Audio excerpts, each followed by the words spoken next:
मैं प्रेमानंद जी महाराज आज आपको बताऊंगा मकर संक्रांति का सच्चा अर्थ। देखो भाई, हम सब त्योहार तो बहुत मनाते हैं, लेकिन अक्सर यह नहीं समझ पाते कि त्योहार हमें बदलने के लिए आते हैं, सिर्फ खुश होने के लिए नहीं। मकर संक्रांति भी ऐसा ही एक पर्व है। ये केवल तिल गुड़ खाने या पतंग उड़ाने का दिन नहीं है। ये दिन है अपने जीवन की दिशा बदलने का। आज सूर्य उत्तरायण होता है। अब जरा ध्यान से समझो, सूर्य का उत्तरायण होना सिर्फ आकाश की घटना नहीं है, यह मनुष्य के जीवन का भी संदेश है। उत्तरायण का अर्थ है नीचे से ऊपर उठना, अज्ञान से ज्ञान की ओर जाना, अंधकार से प्रकाश की ओर बढ़ना। लेकिन हम क्या करते हैं? हम अपने जीवन को क्रोध, ईर्ष्या, अहंकार और लालच में और नीचे गिराते चले जाते हैं। आज का दिन कहता है अब बस करो, अब दिशा बदलो। जैसे सूर्य ने दिशा बदली, वैसे ही तुम भी अपने जीवन की दिशा बदलो। भाई, अगर तुम रोज गुस्सा करते हो तो आज संकल्प लो अब थोड़ा शांत रहूंगा। अगर तुम माता पिता की बात नहीं मानते तो आज संकल्प लो अब उनका सम्मान करूंगा। अगर तुम भगवान को याद नहीं करते तो आज संकल्प लो अब रोज नाम लूंगा।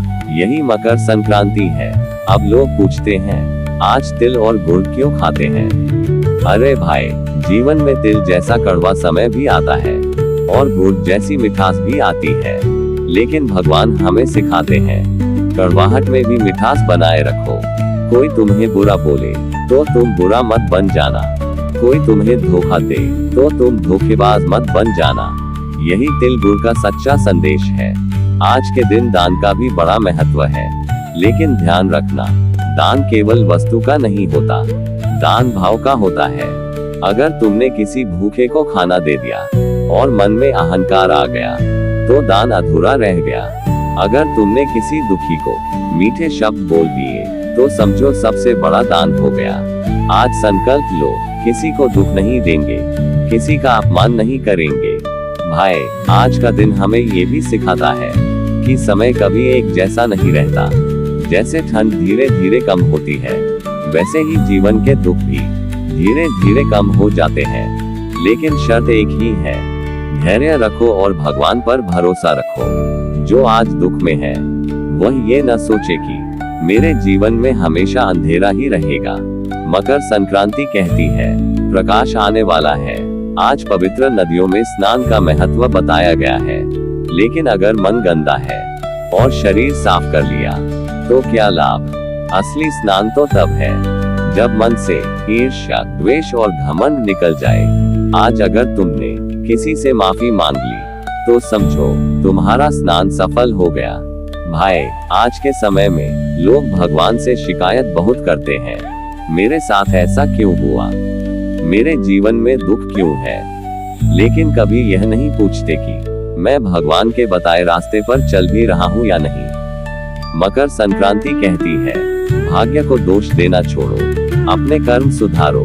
जब कर्म सुधरते हैं तो भाग्य अपने आप सुधर जाता है। आज का दिन बहुत शुभ है। आज अगर तुम एक छोटा सा भी संकल्प ले लो तो उसका फल बहुत बड़ा होता है। संकल्प लो कि मैं झूठ नहीं बोलूंगा, मैं किसी को धोखा नहीं दूंगा, मैं समय का सम्मान करूंगा और सबसे जरूरी, मैं भगवान का नाम कभी नहीं भूलूंगा। याद रखो भाई, भगवान मंदिर में कम, सच्चे हृदय में ज्यादा रहते हैं। अगर मन पवित्र है तो हर दिन मकर संक्रांति है। अगर मन अशुद्ध है तो हर दिन साधारण दिन है। तो आज इस पावन पर्व पर सिर्फ मिठाई मत खाओ, अपना जीवन मीठा बनाओ। सिर्फ पतंग मत उड़ाओ, अपने विचार ऊंचे उड़ाओ और सिर्फ त्योहार मत मनाओ, अपने जीवन को पर्व बना लो। भगवान आप सबको सद्बुद्धि दे, सद्मार्ग पर चलाएं और जीवन में सच्चा सुख दे। जय श्री राधे राधे। वीडियो अच्छी लगी हो तो चैनल को सब्सक्राइब करें। ऐसी और वीडियो देखने के लिए